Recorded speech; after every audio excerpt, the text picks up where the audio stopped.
أعوذ بالله من الشيطان الرجيم بسم الله الرحمن الرحيم. Науки хадисоведения называется илм аль-хадис, и религиозного права называется илм аль-фикх. Они весьма сложны и являются двумя из 8 основных религиозных наук ислама.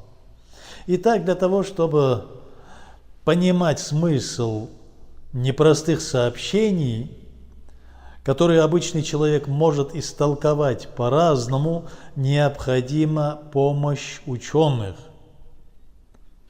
Пророк, саллаллаху алейхи по этому поводу высказался довольно определенно.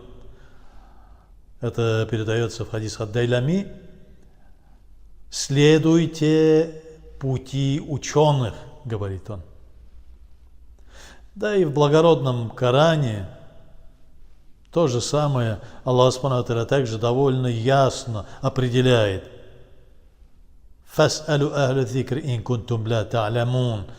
Спросите же людей напоминания, то есть ученых, ахля зикр, те, которые способны принимать какие-то решения, больших ученых спрашиваете, если вы сами не знаете. И далее сказано, и что даровал вам посланник, то берите, а то, что он вам запретил, от того и удержитесь. Аллах Субхану ва Тааля ясно подчеркивает, что нужно следовать ученым.